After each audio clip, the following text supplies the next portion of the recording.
باتوں یا چیزوں کا صحیح سے یاد نہ رکھ پانا، روزمرہ کے کاموں کو صحیح سے نہ کر پانا اور ہر وقت سوچ میں گم رہنا، کریکٹ ڈیسیژن نہ لے پانا، یہ تمام ڈیمنشیا کی علامات ہیں۔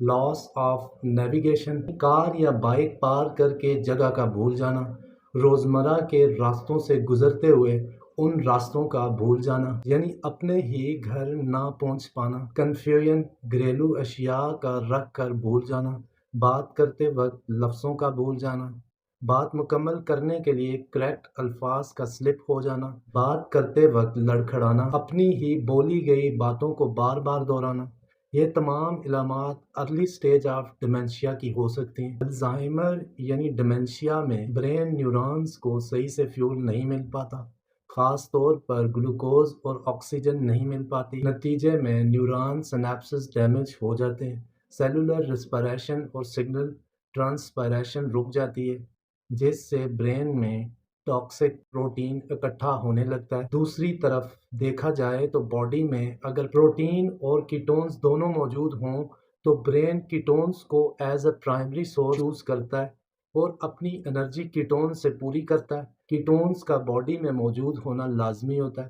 کیٹونز باڈی میں تب رہتا ہے جب باڈی میں گلوکوز لیول کم ہوتا ہے، باڈی فاسٹنگ کنڈیشن میں ہوتی ہے۔ بہت کم لوگ ایسے ہوتے ہیں جو باڈی کو کیٹونز پر چلاتے ہیں۔ اب ڈیمنشیا میں ہوتا کچھ یوں ہے کہ برین سیلز گلوکوز کو ایبزارب ہی نہیں کر پا رہے ہوتے۔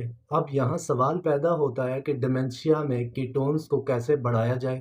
کاربز کم کر دیں، ایک ہیلدی کیٹو ڈائٹ سٹارٹ کریں، یعنی دن میں 16 گھنٹے بھوکا رہنا ہے اور 8 گھنٹے کھانا ہے۔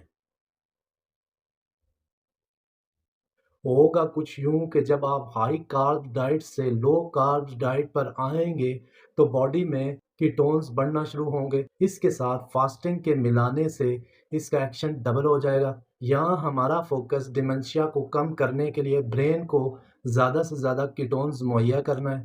کیٹونز سے ڈیمنشیا کے سمٹمز کو کم کیا جا سکتا ہے۔ یہاں DHA fish oil omega 3 fatty acid سے بھرپور ہوتا ہے۔ چونکہ برین سیلز کی سیلز میمبرین کا ایک بڑا حصہ اومیگا 3 فیٹی ایسڈز پر مشتمل ہوتا ہے، یہ نیو برین سیلز سنتھسس میں ہیلپ کرتا ہے، جس پروسیس میں جن سیلز کی ایٹرافی ہوئی ہے نیو سیلز انہیں ریپلیس کر دیں گے۔ تھیامین، زنک اور وٹامن B کی کمی برین سیلز کو متاثر کرتی ہے، اسپیشلی زنک جو نیورو ٹرانسمیٹر کو پروٹیکٹ کرتا ہے، یہ سیلز کو آکسیڈیٹو ڈیمیج سے بچاتا ہے۔ ہائپو کیمپس میں نیو برین سیلز بنتے ہیں۔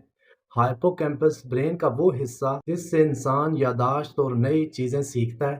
ڈیمنشیا میں برین کے کچھ حصوں تک آکسیجن ہی نہیں پہنچ پاتی، نتیجے میں برین کا بلڈ فلو متاثر ہوتا ہے، جس سے بلڈ ویسلز ڈیمیج ہو جاتے ہیں اور برین میں انفلیمیشن کا خطرہ بڑھ جاتا ہے۔ یہاں ایکسرسائز کرنا، زیادہ موو کرنا، اس سے بلڈ فلو بہتر ہوتا ہے، دماغ میں آکسیجن کی سپلائی اچھی ہو جاتی ہے۔ نیند کا صحیح نہ ہونا یعنی سلیپ ایپنیا، یعنی سوتے وقت اچانک سانس کا بند ہونا، ڈس ایپنیا یعنی سانس لینے میں مشکلات، وجہ بنتا ہے برین ہائپوکسیا کی۔ برین میں کم آکسیجن کی ایکسرسائز اور وٹامن D سلیپ کوالٹی کو بہتر بناتے ہیں، کارٹیسول لیولز نارمل رکھتے ہیں، باڈی میں سٹریس لیول کو کم کرتے ہیں، آسانی سے نیند آ جاتی ہے۔ اس کے علاوہ وٹامن D برین فنکشنز کو امپروو کرتا ہے، ڈوپامائن اور سیروٹونین کو ریگولیٹ کرتا ہے، کوگنیٹو فنکشن کو بہتر بناتا ہے،